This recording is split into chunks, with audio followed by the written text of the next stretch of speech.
ज्यादा कथा हमारी सुन मत लेना, नहीं तो हम आपको ऐसा ही बना देंगे फिर, और फिर ऐसे ही हो जाओगे आप कि बस फिर कुछ और कहीं मन लगेगा नहीं। इसलिए थोड़े बच के रहिएगा, थोड़े किनारे किनारे ही रहो, क्योंकि ज्यादा रस पक्ष में अगर हम ले गए तो हम भी वैसे हो जाएंगे, आप भी वैसे ही हो जाओगे, बस रोते ही रहेंगे सुबह शाम ठाकुर जी की स्मृति में, ठाकुर जी के भावों में। ये नेत्र नीर कभी समाप्त नहीं होंगे, सदा बहते रहेंगे।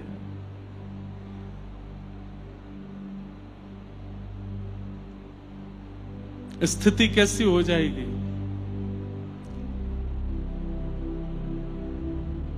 गोवर्धन वासी सांवरे,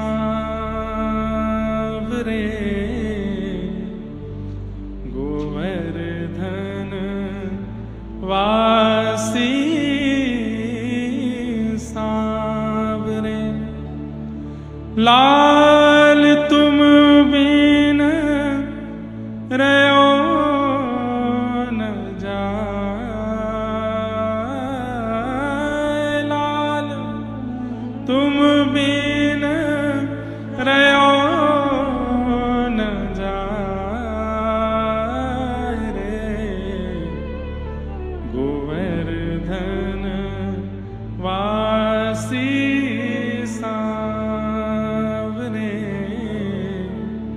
गोवर्धन वासी सांवरे। दर्शन को नैना तपे, वचन सुनन को कान, मिलवे को हियरा तपे, ही के जीवन प्राण, गोवर्धन वासी सांवरे, गोवर्धन वासी सांवरे। बस ऐसी स्थिति हो जाएगी, तुम बिन रहो न जाए, बस अब आप चाहिए। जैसे प्यासे को जल चाहिए, जैसे लोभी को धन चाहिए, जैसे निर्धन को धन चाहिए, जैसे कामी को काम चाहिए। हे नाथ, ये सब उसके बिना नहीं रह पाते, ऐसे मैं भी आपके बिना नहीं रह सकता, आप चाहिए मुझे। कथा सुनते सुनते ये भावना, ये स्थिति मन में प्रकट होने लग जाए, ऐसी मन स्थिति, ऐसी चित्तवृत्ति होने लग जाए, तो समझ जाओ ठाकुर जी आपसे प्रसन्न है। लेकिन बस समय पूर्ति के लिए कथा सुन रहे हैं कि इतने बजे से इतने बजे तक सुननी है, ये बातें सुननी है, फिर उसके बाद उठ के जाना है। ठाकुर जी आपसे इतने प्रसन्न नहीं है, क्योंकि आप केवल वहीं अटक गए हो, उससे आगे बढ़ नहीं पा रहे हो। अरे प्रसंग आता है, मैं बंधुओं नेत्र बंद करके कथा कहूं तो समझ जाइएगा कि शायद किसी अन्य भाव में हूं, इसलिए कहने दीजिएगा, बस आप सुनते रहना। हमारे व्रजमंडल के श्री कृष्णदास, उनका स्वरूप ऐसा था कि वो किसी भी वस्तु को देखते थे, जैसे हमारा मन कैसा है, हम आम देख लेते हैं तो आम देख करके हमारे मुंह में पानी आ जाता है। अरे ये आम तो मैं खा लूं, कितना बढ़िया लगेगा, इसको बढ़िया फ्रिज में रख के ठंडा करके इसको काट करके ऐसे खाऊंगा। कोई सोचता है चूस के खाऊंगा, कोई सोचता है इसकी गुठली खाऊंगा, कोई सोचता है इसका अचार बनाऊंगा। आम को देख करके हम अपने रसना की कितनी भावना सोच लेते हैं। लेकिन कृष्णदास जी की दृष्टि कैसी थी, वो आम की सुंदरता देख करके मन में विचार करते थे, मेरे ठाकुर जी को भोग लगेगा तो उनको कितना सुख मिलेगा, उनको कितना अच्छा लगेगा। कोई व्यक्ति कपड़े देखता है तो कपड़े देख करके तुरंत सोच लेता है मैं पहनूंगा तो कैसा लगूंगा। लेकिन श्री कृष्णदास जी सोचते थे इस छपाई का कपड़ा यदि मेरे ठाकुर जी की पोशाक बनेगी तो कितनी बढ़िया लगेगी। मतलब वो हर वस्तु को देख करके ठाकुर जी के ऊपर इमेजिन करते थे, कभी अपने ऊपर नहीं। एक बार आगरा गए, आगरा की सब्जी मंडी में घूम रहे थे, तभी उनको एक सुंदर गायन का स्वर सुनाई देने लगा। एक कोई स्त्री बड़े सुंदर स्वर में गा रही थी, और वो स्वर सुनते ही कृष्णदास जी रुक गए और मन में सोचने लगे, इतना सुंदर स्वर, अरे ये स्वर तो मेरे ठाकुर जी के सन्मुख प्रकट होना चाहिए, इस स्वर से तो मेरे ठाकुर जी की सेवा होनी चाहिए।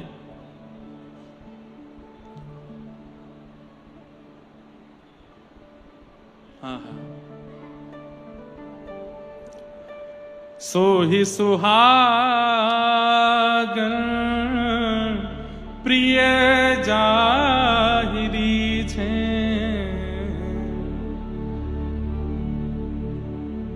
मेरे ठाकुर जी को प्रिय लगेगा ये। और ये सोच करके श्री कृष्णदास जी उस स्वर का पीछा करने लगे, कहां से ये कोकिल स्वर आ रहा है, इतना मीठा कौन गा रहा है। और ढूंढते ढूंढते ढूंढते जैसे ही एक गली में पहुंचे, गली से अंदर गए, वहां पर देखा एक बहुत सुंदर सा भवन था। और जैसे भीतर गए तो क्या देखते हैं, चारों तरफ मन चले लोग बैठे हैं, कोई पी रहा है, कोई धन लुटा रहा है, कोई वाह वाह कर रहा है, और बीच में एक नगर वैश्या बैठ करके गा रही है। उन सबको रिझाने के लिए गा रही थी, पर उससे कृष्ण भक्त श्री कृष्णदास जी रीझ गए। जब उसने अपना गायन खत्म किया तो कईयों ने उस पर धन लुटाया, कईयों ने कुछ कहा, कोई सोने की मोहर लुटाने लगा। कृष्णदास जी ने तुरंत उसके रूप को देख करके कहा कि इसका गायन तो मेरे श्रीनाथ जी के आगे होना चाहिए। गए उस वैश्या के पास और वैश्या से जाकर के बोले, हमारे सेठ को रिझाओगी अपने गायन से? तो वो वैश्या बोली, मेरे दाम बहुत ज्यादा हैं, मैं ऐसे नहीं जाती कहीं भी। तो कृष्णदास जी ने उस समय में, आज से 500 वर्ष पहले 100 रुपया निकाले।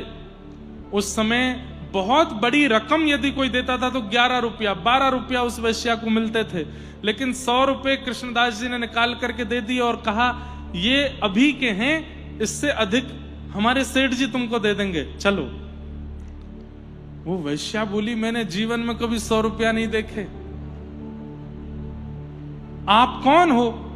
आप सेठ जी के कौन हो? भाई हो? उनके बंधु, उनके परिवार से हो? बोले, नहीं नहीं नहीं, मैं तो उनके चरणों का दास हूं। वैश्या सोचने लगी, जब दास 100 रुपया दे रहा है तो सेठ, स्वामी, मालिक वो क्या देगा? धन के लोभ में तैयार हो गई और अपना और अद्भुत श्रृंगार करके आई, और वो वाली पोशाक पहन के आई जिसमें वो सबसे सुंदर लगती थी। मैं उस सेठ को इतना रिझा लूंगी, इतना अपनी ओर आकृष्ट कर लूंगी कि वो मुझ पर न्योछावर करके खूब धन लुटाएगा। वो क्या जानती थी कि सेठ नहीं है, वो तो सांवरिया सेठ हैं, वो तो साक्षात परमात्मा है जिनके पास ये कृष्णदास लेके जा रहे हैं। उसको तो लगा कोई व्यापारी सेठ होगा। निकल पड़ी, कृष्णदास जी से रास्ते भर चर्चा करती हुई जा रही है। कृष्णदास जी बस उसकी ओर देख रहे हैं और ठाकुर जी का स्मरण करके सोच रहे हैं, हे ठाकुर जी इस पर कृपा करना। गोवर्धन लेकर के आए और श्री गिरिराज जी में पहुंच करके, गिरिराज जी की तलेटी के ऊपर श्रीनाथ जी विराजते थे तब, आजकल उदयपुर के पास विराजते हैं, लेकिन तब गोवर्धन में विराजते थे। ठाकुर जी का राजभोग हो रहा था, कपाट लगे हुए थे। कृष्णदास जी ने सब दर्शनार्थियों को बाहर कर दिया, उस वैश्या को लेकर के भीतर गए। क्यों? उसका गुण इतना प्रिय लग गया था कि बस इस गुण से ठाकुर जी की सेवा हो जाए कैसे भी। ठाकुर जी के सामने जैसे ही वो खड़ी हुई, पर्दा लगा था। कृष्णदास जी की ओर देख के बोलती, कहां है तुम्हारे सेठ? बोले, भोजन कर रहे हैं अभी, तुम बस ध्यान से देखती रहना, और सुनो, रिझाने में कोई कसर मत छोड़ना, प्रसन्न कर देना उनको। वो प्रसन्न हो गए तो वो दे देंगे जो बड़े बड़े लोग नहीं दे सकते। अरे आप चिंता मत करो, मैं ऐसा गाऊंगी, मैं ऐसा नृत्य करूंगी, ऐसा ऐसा कुछ सुनाऊंगी, रीझ जाएंगे।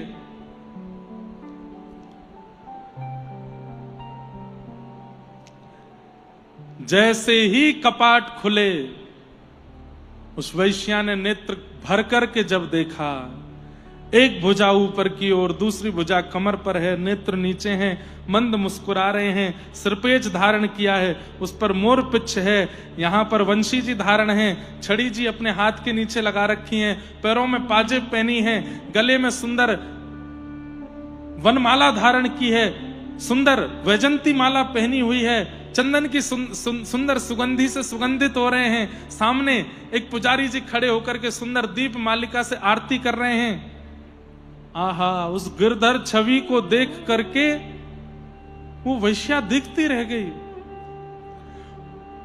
उसके मन में आज एक ग्लानि हुई कि मैंने आज तक जीवात्मा को, ये संसार के नश्वर प्राणियों को प्रसन्न किया है, आज तक मैंने संसार के ही लोगों को प्रसन्न किया जो मेरा उपभोग करके मेरा त्याग कर देते हैं। मैंने स्वप्न में भी नहीं सोचा था कि मुझे उसके आंगन में खड़ा कर दिया जाएगा जिसने पूरी सृष्टि की रचना की है। ठाकुर जी की रूप माधुरी देखी, उसके बाद कृष्णदास जी को देखा। कृष्णदास जी बोले, बस इनको रिझा दो और किसी को रिझाने की आवश्यकता नहीं होगी। तेरे पास कंठ है, तेरे पास सुंदरता है, तेरे पास नृत्य है, तेरे पास सर्वगुण है, इस गुण से तू पूरे विश्व के लोगों को रिझा चुकी है और वो लोग तुझ पर धन लुटाते हैं, तेरा उपभोग करते हैं। कब तक ये करती रहेगी? इनको रिझा। घुटनों पर बैठ गई हाथ जोड़ करके और बस नेत्रों से अश्रुधार गिर रही है। और उस समय वो बोली कि मेरा कंठ अवरुद्ध हो गया, मैं कुछ गा नहीं पा रही हूं और मैं ये सोच रही हूं, हे कृष्णदास जी, मेरा तन तो झूठा हो चुका है, मेरी वाणी झूठी हो चुकी है। और ठाकुर जी उच्छिष्ट का भोग नहीं लगाते, ठाकुर जी तो अमनिया पाते और मैं अमनिया नहीं हूं, मैं तो उच्छिष्ट हो चुकी हूं, अब कैसे सेवा करूं? तो कृष्णदास जी ने पद गाया और उस पद को सुनकर के वह वैश्या नृत्य कर रही है ठाकुर जी के आगे। गिरधर छवि पे अटक्यो मेरो मन, गिरधर छवि पे अटक्यो, ललित त्रिभंगी चाल पे चल के, ललित त्रिभंगी चाल पे चल के, चिबुक चारू गिरधट क्यों, मेरो मन गिरधर छवि पे अटक्यो। सजल श्याम घन वरण लीन है, सजल श्याम घन वरण लीन है, फिर चित अनत न भटक्यो, मेरो मन गिरधर छवि पे अटक्यो। वैश्या कहने लगी, मैं कैसे पाऊं? मेरा तन उच्छिष्ट, मेरा मन उच्छिष्ट, मेरी वाणी उच्छिष्ट। तब कृष्णदास जी ने अंतिम पंक्ति में एक शब्द गाया है, ध्यान से सुनिएगा। कृष्णदास किए प्राण न्योछावे, कृष्णदास किए प्राण न्योछावे, यह तन जग सिर पट क्यों। कृष्णदास जी कह रहे हैं, तेरा तन अपवित्र होगा, तेरी वाणी अपवित्र हो सकती है, तेरी बुद्धि अपवित्र हो सकती है, लेकिन तेरी आत्मा परम पवित्र है। आत्मा को कोई अपवित्र नहीं कर सकता। ऐसा कुछ कर मिल जा श्याम सुंदर से, दोबारा इस संसार की उच्चिष्ट स्थिति में ना आना पड़े। और महाराज तुरंत वो वैश्या खड़ी हुई और ठाकुर श्री गिरधर लाल जी के सामने, श्रीनाथ जी के सामने नृत्य करने लगी, नेत्रों से अश्रुधार गिरने लगी और द्रुत गति से नृत्य करते करते गोल घूमते घूमते घूमते अंत में ठाकुर जी की तरफ दोनों भुजा पसार दी हैं और वहीं तन का त्याग करके आत्मा को बाहर निकाल के ठाकुर जी में विलीन हो गई, मिल गई श्याम सुंदर से। गिरधर छवि पे अटक्यो मेरो मन, गिरधर छवि पे अटक्यो। ठाकुर जी की हो गए। कृष्णदास किए प्राण न्योछावर, यह तन जग सिर पटक्यो।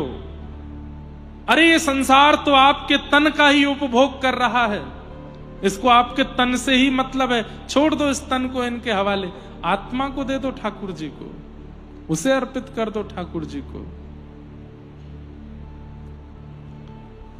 और वो संभव कैसे होगा? ये रुचि बने सत्संग के प्रति, कथा में कहे गए शब्द शब्द से ना लगते हो, अक्षर से ना लगते हो, किसी व्यास की वाणी से ना लगती हो, ठाकुर जी की मधुर वेणु के समान वो लगता हो, और स्वयं के प्रति गोपी की इच्छा आती हो, नेत्रों से कर्ण रंध्र से जब वह शब्द भीतर जाते हो तो लगता हो कृष्ण वेणु रव कर रहे हैं और हमारे चित्त का मार्जन करके हमें अपनी ओर खींच रहे हैं।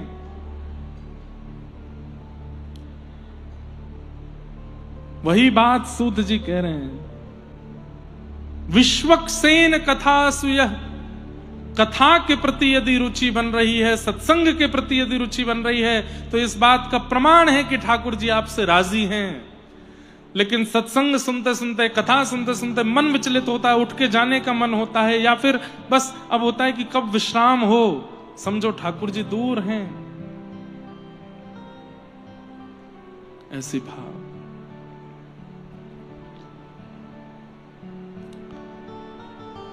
सूत जी महाराज प्रवचन कर रहे हैं, सब प्रकार के भावों का, भगवान के अवतारों का वर्णन करते हुए श्रीमद् भागवत की रचना क्यों की गई, इस बात का प्रमाण दिया। इदं भागवतम नाम पुराणम ब्रह्म संहितम,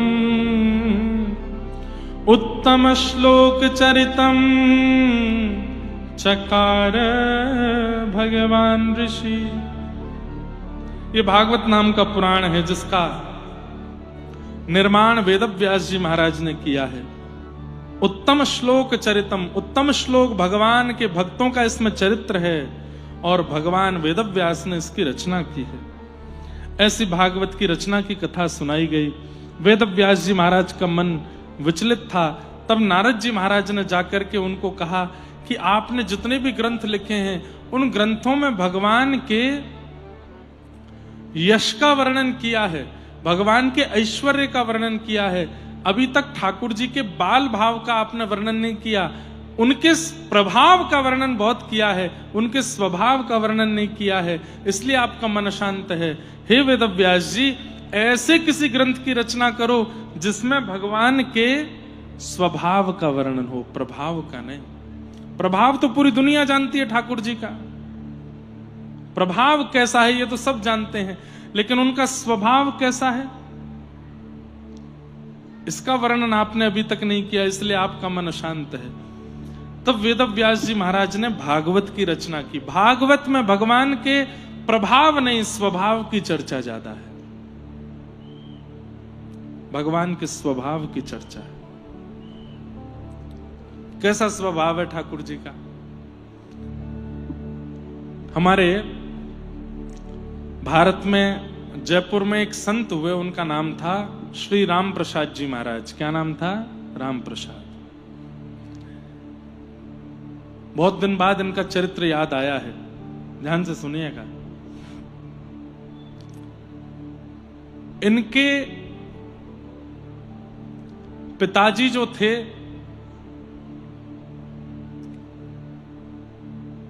उन्होंने अपने पिता की मृत्यु देख करके संन्यास ग्रहण कर लिया, विवाह नहीं किया।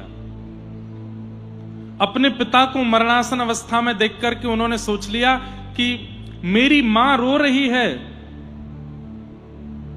इसका मतलब है कि मैं कल को विवाह करूंगा और विवाह के बाद मेरे प्राण चले गए तो मेरी वजह से भी किसी को रोना पड़ेगा, मैं विवाह नहीं करूंगा।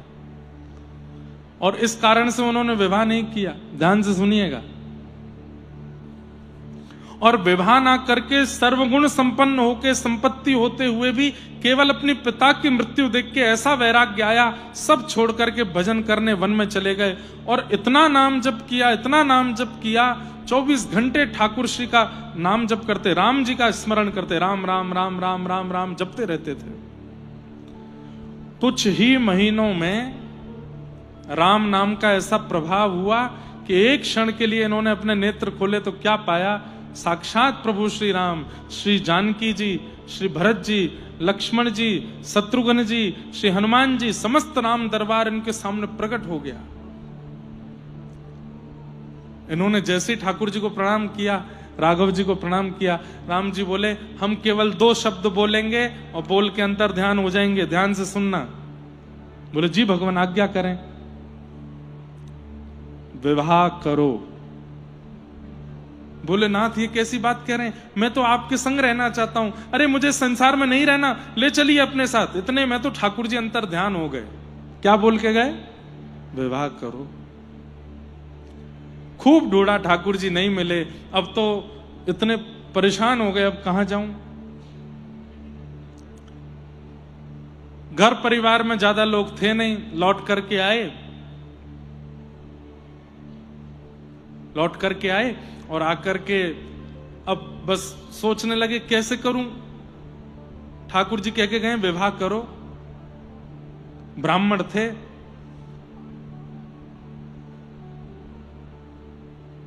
कितनी अद्भुत कथा है कि इनके घर तो कोई आया नहीं, तो ये ब्राह्मणों के घर जाते और जाके उनका द्वार खटखटाते।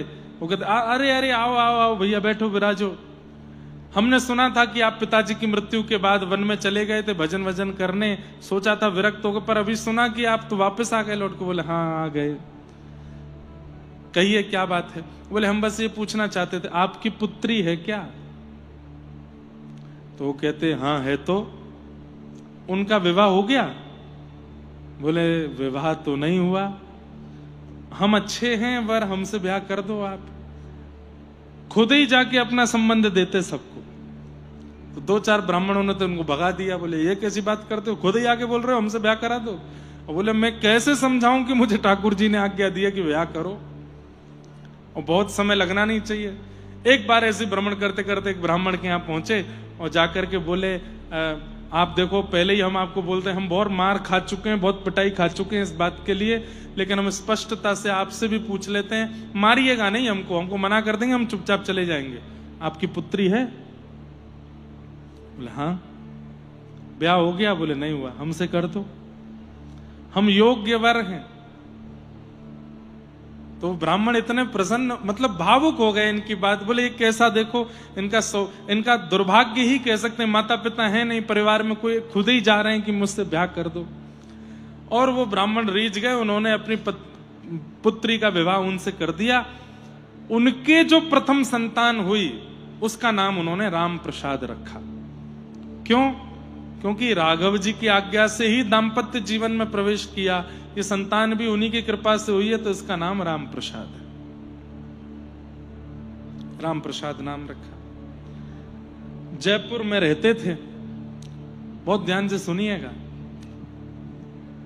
हमारे जयपुर में वृंदावन के सप्त निधियों के प्रथम ठाकुर विराजते हैं श्री गोविंद देव जी।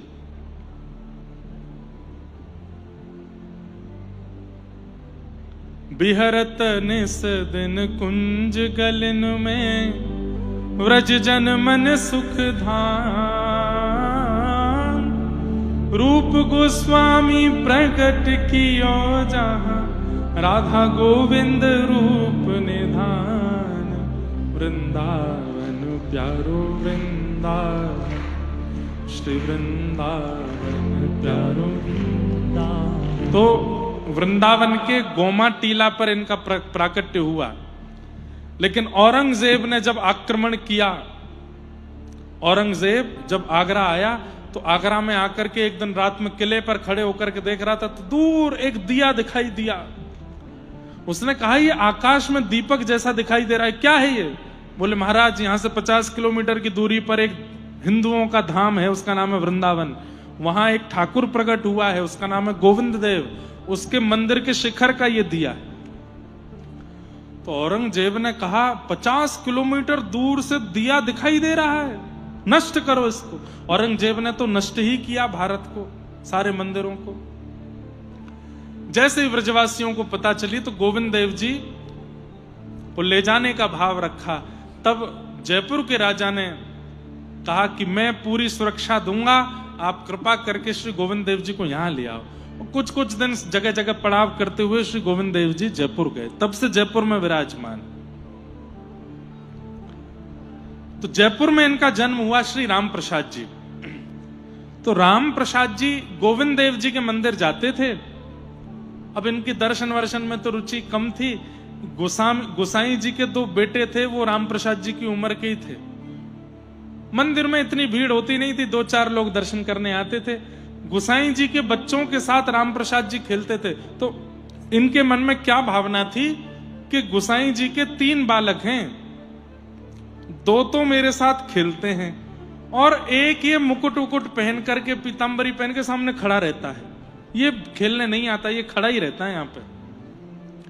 तो राम प्रसाद जी ऐसा सोचते, कभी कभी मेरी माँ भी बहुत ज्यादा सुंदर बनाती है तो मुझे घर से नहीं निकलने देती। बोले बगल वाली की नजर लग जाएगी, सामने वाली देख लेगी, भीतर ही रहे। तो हमें लगता है गोसाई जी के ये छोटे लाला हैं, इनको बढ़िया पीतांबरी पहनाते हैं, चंदन वंदन लगा के, काजल लगा के, पगड़ी पहना देते हैं तो कहीं नजर नहीं लग जाए, इसलिए ये खेलने नहीं आते। पर ये राम प्रसाद जब भी जाते थे गोविंद देव जी के मंदिर, गोटी खेलते थे। तो ठाकुर जी को देख करके कभी कभी बोलते थे, तुम भी आ जाओ, तुम्हारे दोनों भैया तो खेलते हैं, तुम भी खेलो, तुम्हारा मन नहीं करता खेलने का।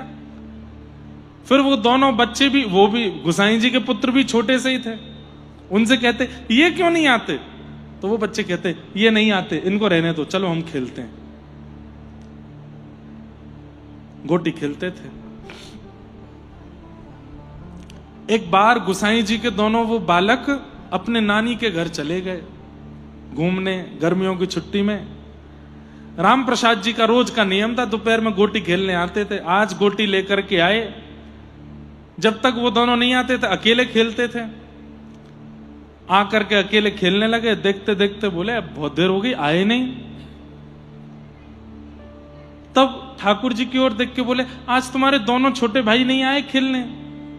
अरे अब तो आ जाओ, कहां भीतर बैठे रहते हो सज धज के तैयार होके? अरे तुमको क्या पता कितना आनंद आता गोटी खेलने में, देखो मैं खेल के दिखाऊं। तो ठाकुर जी के सामने खेल खेल के दिखावे। तो ठाकुर जी का इतना मन हुआ खेलने का। मंदिर में एक दरबान था और एक बूढ़े से गोसाई जी थे, वो आसपास घूम रहे थे। ठाकुर जी बोले इनके सामने कैसे जाऊं? तो भगवान ने कुछ इच्छा प्रकट की, तो दरबान को तो बहुत जोर से उसका पेट खराब हुआ। वो भागा लघु शंका दीर्घ शंका के लिए। ऐसा पेट खराब हुआ कि आवेगा नहीं आधे घंटे से पहले। और जो गोसाई जी मंदिर में घूम रहे थे उनको बहुत जोर की भूख लगाई। सोचने लगे अभी भोजन करके आया था, पता नहीं भूख क्यों लग रही है। वे वापस मंदिर के पीछे अपने घर चले गए। पंडिताइन से बोले भोजन बनाओ, भूख लगी है, बड़ी जोर की भूख। अब मंदिर में कोई नहीं। इतने में ही ठाकुर जी ने, जो ऐसे खड़े रहते थे, बंशी तो रखी अपने फेंट में, हाथ वाथ सीधे किए और एक छलांग मार के आ गए नीचे। और आकर के बोले रोज मुझे परेशान करता है, रोज आकर के गोटियों से चिढ़ाता है, चल तुझे तू बहुत बड़ा खिलाड़ी बनता है, मैं खेल के दिखाता हूं। आओ। तो वो इतना खुश राम प्रसाद, अरे इतने दिनों से आता हूं, तुम कितना मीठा बोलते हो, अरे तुम खेलने आया करो। सुनो इधर रुकना। बोले क्या हुआ? तुम कितने सुंदर हो, तुम्हारे नेत्र, तुम वहां खड़े रहते हो तब भी सुंदर लगते हो, लेकिन अभी नीचे आए तो कितने अच्छे लग रहे हो। ठाकुर जी बोले चल बात मत बनावे, तो को खेल के दिखाऊं। तू बता कैसे खेलता है? तो राम प्रसाद एक गोटी मारे। बोले अच्छा तेने एक गोटी हटाई, अब देख तू 10 गोटी लगा, मैं एक संग हटाऊंगा। ठाकुर जी बिल्कुल ऐसे हो गए जैसे मानो मधुमंगल श्रीदामा आ गए हो, और लेट करके ऐसे गोटी मारे, 10 की 10 गोटियां उड़ा दें। और राम प्रसाद तो था के मार मार के हंसे। बोले भैया गोसाई जी के दोनों बालकों से बढ़िया तो तुम हो, अब उनके संग नहीं, मैं तो तुम्हारे संग ही खेलूंगा। ठाकुर जी मानो अब ये भी सोचते जा रहे हैं दरबान और गोसाई आवे उससे पहले पहले खूब खेले ठाकुर, झिक्के खेले। लेकिन राम प्रसाद तो उनकी झांकी देखता रह गया। बार बार जाके उनका हाथ पकड़े। ठाकुर जी ने कहा, भाई कितना अच्छा लगता है ना आपको स्पर्श करके, कितने बढ़िया, ये ऐसा हमारी तो त्वचा नहीं है, तुम्हारी कैसे हो गई। फिर ठाकुर जी के पास जाके जोर से सूंघे, कितनी बढ़िया सुगंधी आती है तुम में से। अरे 1 मिनट रुको तो, ठाकुर जी की ठोड़ी पकड़ ले, तुम्हारे नेत्र कितने सुंदर हैं, नासिका कितनी बढ़िया है। ऐसे ठाकुर जी को देखे और ठाकुर जी उस पर मोह, अरे इन को खेल अंदर, चल आजा मेरे संग खेल। इतने में ही दरबान और गोसाई जी दोनों आ गए। सो ठाकुर जी ने क्या किया, अपनी फेंटा खोली और राम प्रसाद की जितनी गोटी थी सब भर के फेंटा में बांध के ठाकुर जी जाके जरा खड़े हो गए वहीं पे। अब वो राम प्रसाद सामने खड़ा है, सामने खड़े होकर के रो, मेरी गोटी ले गए हो, मेरी गोटी ले गए हो, अरे ये तो चोर है, ये तो छलिया है, और जोर जोर से चिल्लावे, हाथ पैर पटके, और कभी कुछ करे, कभी कुछ करे, कभी कुछ हिलावे। गोसाई जी बोले, ए क्या बात है, ए हल्ला क्यों करता है राम प्रसाद, अरे मेरी गोटी ले गया, मेरी गोटी ले गया, इसको खींच के लाओ, मेरी गोटी मेरे को वापस करो, मैं नहीं आऊंगा कल से खेलने, बड़ी मुश्किल से मैंने इकट्ठी करी, जे लेके भाग गया भीतर। और ठाकुर जी मंद मंद मुस्कुरा रहे हैं। गोसाई जी बोले, क्या बोलता है, अब मेरी गोटी ले गया भीतर, कहां ले गया गोटी, मेरी गोटी लेके गया, इसके फेंटा में रखी मेरी गोटी। गोसाई जी बोले, ये ठाकुर जी की थाल है, थाल में खिलौने रखे थे ठाकुर जी के, ये देख सोने की गोटी, चांदी की गोटी, कहां है तेरी गोटी, यहां नहीं है, फेंटा में है, ये जो बगल में फेंटा बंधा इसमें है मेरी गोटी। गोसाई जी बोले, तेरे लिए फेंटा नहीं खोलूंगा मैं ठाकुर जी का। तो बोले, मैं भी यहीं प्राण त्याग दूंगा, गोटी लेके जाऊंगा अपनी, मैं सिर मारूंगा अभी अभी जमीन में अपना। और छोटा बालक वो तो ऐसे ही करता है, और छोटा बालक राम प्रसाद और जाकर के ऐसे सिर मारे अपना जमीन में, बोले मेरी गोटी दो। गोसाई जी बोले, रुक जा रुक जा रुक जा, मत मार, अभी देख तेरे सामने फेंटा खोलता हूं। बाहर दरबान भी आ गया, बोले अब तू आज चला जा, कल से नहीं आने दूंगा तुझे, चिल्ला रहा है, जिद कर रहा है, खोल दो गोसाई जी आप फेंटा। और जैसे ही गोसाई जी ने फेंटा खोला, कड़ कड़ कड़ कड़ करके सारी गोटियां उसमें से गिर गई, नीचे फैल गई।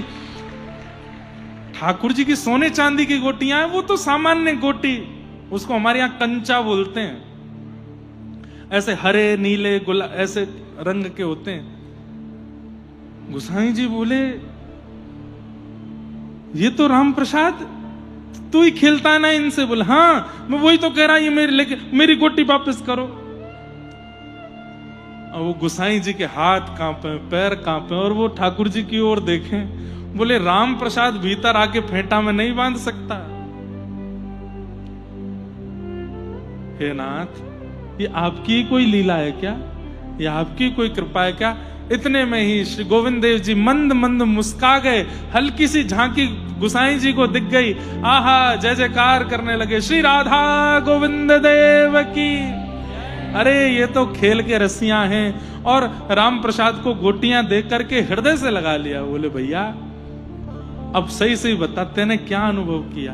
बोले, ये कूद के नीचे आए थे और ऐसे लेट लेट करके गोटी खेल रहे थे, 10-10 गोटी एक साथ उड़ा रहे थे, ऐसा कर रहे थे, वैसा कर रहे थे। गोसाई जी के तो नेत्र पुलकित हो गए। जाके उनके माता पिता को ये बात बताई। बोले कि तुम्हारा बालक सामान्य नहीं है। माता पिता बोले, वो तो हम जानते हैं कि ये सामान्य नहीं है, तुम पर जरूर कोई भगवत कृपा हुई है, क्या कुछ अनुभव हुआ था क्या पूर्व में। तब उनके पिताजी ने ये रहस्य बताया कि मैं तो विरक्त हो गया था, मुझे राम जी ने आकर के कहा कि 2 शब्द कहे, ब्याह करो, तब मैंने विवाह किया, इस बालक का जन्म हुआ, तो राम जी की कृपा से वंश बढ़ा, इसलिए इसका नाम राम प्रसाद। तब उन्होंने सब बात बताई। बोले, गोविंद देव जी इसके साथ खेलते हैं। ऐसे श्री राम प्रसाद नामक भक्त हुए। फिर धीरे धीरे उनको कथा में रुचि, आचार्यों में रुचि, फिर ठाकुर जी की उन्होंने एक बार झांकी देख ली, फिर अपने आप ही उनका खेल कूद से मन हट गया, फिर वो भजन में भक्ति में लग गए। गोविंद देव जी को खूब रिझाया और रिझा रिझा करके खूब श्री गोविंद देव जी के साथ आनंद किया। ऐसे भक्त रामदास। तो भगवान का प्रभाव तो सब जानते हैं। हम जब भगवान को देखते हैं तो हम सब जानते हैं कि ये महाभारत के युद्ध में गीता का ज्ञान देने वाले, शंख चक्र गदा पद्म धारण करने वाले, त्रिभुवन नायक त्रिलोकीनाथ परमात्मा है। ये प्रभाव तो सब जानते हैं, पर उनका स्वभाव भी तो बताइए, वो कैसे हैं। छोटे से राम प्रसाद के साथ गोटी खेलने उछल जाते हैं, मधुमंगल श्रीदामा के साथ ऐसी ऐसी लीला करते हैं। अरे ये बातें तो चलो द्वापर की हैं, कलिकाल में अबीर गुलाल उधरी तरंग, माझा घरे नाचे माझा सखा पांडुरंग, नाथा घरी नाचे माझा सखा पांडुरंग। वहां दूर श्री नामदेव जी महाराज कीर्तन कर रहे हैं और पंडरीनाथ खड़े खड़े रुक्मणी जी से कह रहे हैं, हे रुक्मणी जी। बोले क्या, थोड़ी देर मेरी जगह खड़ी हो जाओ आप। बोले क्यों? बोले नामा कीर्तन कर रहा है, मेरा मन कर रहा है मैं जाके थोड़ा मैं नाच के आ जाऊं, इतना सुंदर कीर्तन चल रहा है, मेरा मन हो रहा है मैं वहां पहुंच जाऊं। रुक्मणी जी बोली ऐसे कैसे चले जाओगे? बोले थोड़ी देर के लिए चल, ये सब दर्शनार्थी खड़े, इनको दर्शन कौन देगा? बोले थोड़ी देर आप आ जाओ ना, आप भी तो मेरी तरह खड़ी हो, क्या पता चलेगा कि मैं हूं कि आप, मैं थोड़ा चला जाता हूं। रुक्मणी जी बोली वहां जाओगे, कीर्तन में विक्षेप डालोगे और आपको देख करके नामदेव जी कीर्तन छोड़ देंगे, सब लोग उठ करके खड़े हो जाएंगे।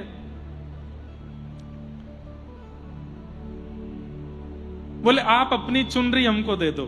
तो रुक्मणी जी की चुनरी लेकर के ऐसे ढक करके केवल नेत्र नेत्र दिख रहे हैं और श्री पंडरीनाथ भगवान पंढरपुर की गलियों से छुपते छुपाते और श्री चंद्रभागा जी के तट पर, वहां वालवंट जो वहां का तट है, वहां सब रसिक संत मिलकर के उछल उछल करके कीर्तन कर रहे थे। ठाकुर जी भी जाकर के वहां उन रसिकों के बीच में खड़े हो गए। रुक्मणी जी से वचन दे के आए थे 2 मिनट सुन के आ जाऊंगा बस, लेकिन जैसे ही वहां पहुंचे नेत्र बंद हो गए।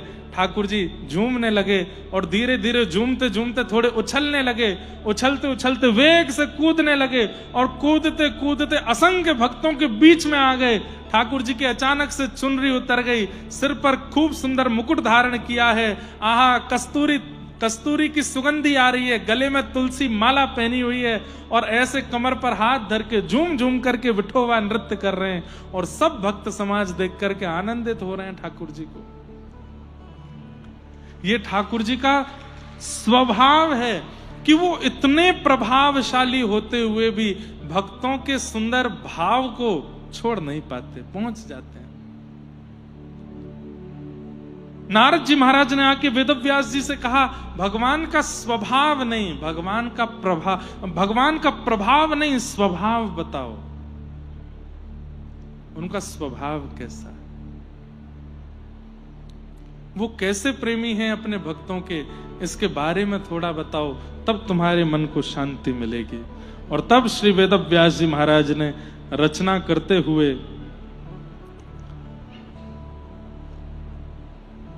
ध्यान लगाया, समाधि ना अनुस्मर तद्विचेष्टितम, और समाधि के बाद जब रचना की है, आहा, भक्ति योगेन मनसि सम्यक प्रणिहिते मले अपश्यत् पुरुषं पूर्वं मायां च तत्पाश्रयाम्। ऐसे एक भाव की रचना की जहां माया और परमात्मा विलग दिखने लगे। अभी क्या होता है, हमको परमात्मा भी दिखते हैं और परमात्मा के संग माया भी दिखती है, लेकिन ऐसे ग्रंथ की रचना की जिसको सुनने और पढ़ने के बाद माया और परमात्मा अलग अलग हैं, ये भेद हमारे सामने स्पष्ट हो जाएगा। संसार माया है, परमात्मा की भक्ति उससे अलग है, माया के संग भक्ति नहीं हो सकती। अभी हम माया और भक्ति दोनों एक साथ करते हैं, लेकिन जिस ग्रंथ के आश्रय से, जिस कथा के आश्रय से माया और भक्ति दोनों विलग विलग हैं, ये स्पष्टीकरण हो जाए, वो भागवत है। ऐसी भागवत जी की रचना की। लोकस्य जानतो विद्वांस चक्रे सात्वत समेता। बोलो श्रीमद् भागवत महापुराण की भागवत की रचना की, और रचना करके श्री वेदव्यास जी महाराज ने अपने पुत्र श्री सुखदेव जी महाराज को यह भागवत प्रदान की, और सुखदेव जी से कहा कि अब घर घर में जन जन में इसको स्थापित करो। तब श्री सुखदेव जी महाराज गंगा जी के तट पर जाते हैं और वहां उन्हें परीक्षित मिलते हैं। परीक्षित जी महाराज को यही भागवत की कथा श्री सुखदेव जी महाराज श्रवण कराते हैं और 7 दिन में उन्हें भगवत प्राप्ति का अनुभव कराते हैं। इस प्रकार से भागवत जी सुखदेव जी को दी गई। सुखदेव जी ने फिर वही परीक्षित को सुनाई। प्रश्न हुआ कि परीक्षित कौन है, इसके बारे में हमें बताओ। इसको 7 दिन में मरने का श्राप क्यों लगा था? तो यदा मृधे कौरव संजयानाम वीरेस्वथो वीर गतिम गतेषु व्रकोदरा विग्ध गदा विमर्श भृगनोरुदंडे धृतराष्ट्रपुत्रे। महाभारत का युद्ध अपने अंतिम पड़ाव पर चल रहा था और बड़े बड़े वीर गति को प्राप्त हो गए थे। उसी महाभारत युद्ध में अंत में विजय हुई पांडवों की। इन्हीं पांडवों का वंशधर ये परीक्षित है जिसको 7 दिन में मृत्यु का श्राप लगा था। इस परीक्षित की मां के गर्व को नष्ट करने के लिए, मातृ गर्भ में परीक्षित को नष्ट करने के लिए अश्वत्थामा ने ब्रह्मास्त्र छोड़ा था, पर ठाकुर जी ने गर्भ में जाकर के परीक्षित की रक्षा की। ठाकुर जी ने गर्भ में जाकर के परीक्षित की रक्षा की और वहां जन्म लेने से पूर्व ही परीक्षित को ठाकुर जी ने दर्शन दे दिया। ऐसे श्री परीक्षित जी महाराज, उनका प्रादुर्भाव हुआ, उन सबके भाव बताए गए, ठाकुर जी ने उनकी रक्षा की है।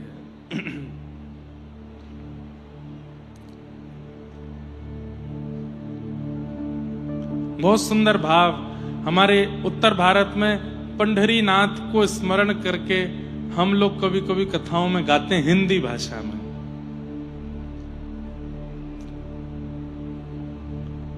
सबके लिए वो द्वार खुले हैं,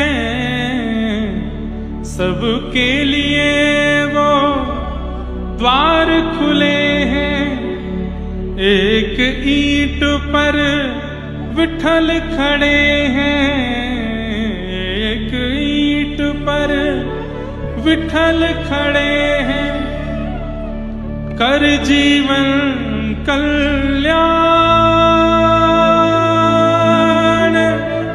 पांडुरंग भजले हरि का नाम,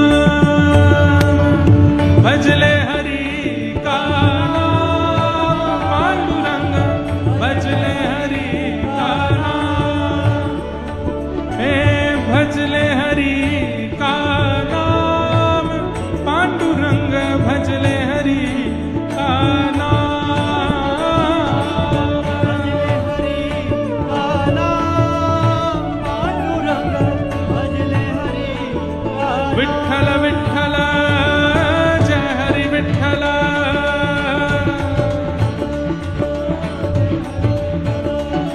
श्री विठ्ठल विठ्ठल जय हरि विठ्ठल, विठ्ठल विठ्ठल जय हरि विठ्ठल, भजले हरि का नाम,